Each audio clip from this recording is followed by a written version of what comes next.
श्री गुरुभ्यो नमः। ओं श्री महागणाधिपतये नमः। ओं नमो देवीति मूर्तये नमः।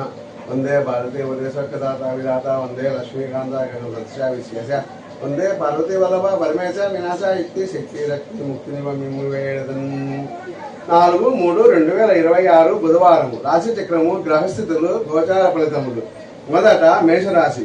ఈ రాశి వారికి లగ్న బలము 9:32 నుంచి 10:30 వరకు బాగున్నది. వీరికి నక్షత్ర బలం ఉదయం 8 నుండి కలదు. వీరికి 40% పనులు జరుగును. దైవ బలము తక్కువగా ఉంది. సంతానం వలన తృప్తి కలగదు. విద్యా బలము పనిచేయదు. బయట పనులలో ఆటంకములు. అధికారులు లీడర్ల సహకారము లభించదు. కుటుంబ సభ్యుల ఖర్చులు ఎక్కువ. ఇంటి ఖర్చులు విపరీతంగా ఉంటాయి. పిల్లల ఖర్చులు ఉంటాయి. తదుపరి వృషభ రాశి. ఈ రాశి వారికి లగ్న బలము 11:32 నుండి 12:30 వరకు బాగున్నది. నక్షత్ర బలం ఉదయం 8 వరకు మాత్రమే బాగుంది. 60% పనులు జరుగును. ప్రయాణాలు చేస్తారు. ప్రయాణాలలో ఇబ్బందులు ఉంటాయి. బంధుమిత్రులతోనూ మాట పట్టింపులు ఉంటాయి. ఇంట్లో సమస్యలు ఉంటాయి. ఇల్లు వాహన ఖర్చులు ఉంటాయి. ఉద్యోగంలోనూ వ్యాపారంలోనూ ఇబ్బందులు ఉంటాయి. కార్యాలయాల్లో పనులు జరగవు. ధనేతర లాభాలు ఉంటాయి. తదుపరి మిథున రాశి.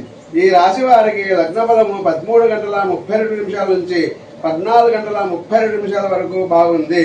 మధ్యాహ్నం 1:30 వరకు విపరీతమైన ఖర్చులు, సంకటములు, తర్వాత వ్యక్తిగత సమస్యలు, నీచార్జన, నీచ సహవాసము, బయట వారి సహకారము ఉండదు. ఉన్నా తక్కువగా ఉంటుంది. పూర్వజన్మ పుణ్య ఫలం తగ్గుతున్నది. నీచముగా ధనము ఆర్జిస్తారు. దూర ప్రయాణాలు చేస్తారు. దూరపు వ్యక్తులతో సంభాషిస్తారు. ఇల్లు కుటుంబ సభ్యులపై ఎక్కువ దృష్టి పెడతారు. తదుపరి కర్కాటక రాశి. కుటుంబ సంతోషము ఉండదు.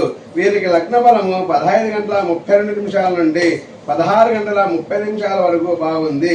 వీరికి నక్షత్ర బలము 50% మాత్రమే ఉంది. కుటుంబ సభ్యులకు ఖర్చులు పెడతారు. పొదుపు చేసిన ధనము ఖర్చు పెడతారు. కోపంతో మాట్లాడుతారు. శరీర శ్రమ ఉంటుంది.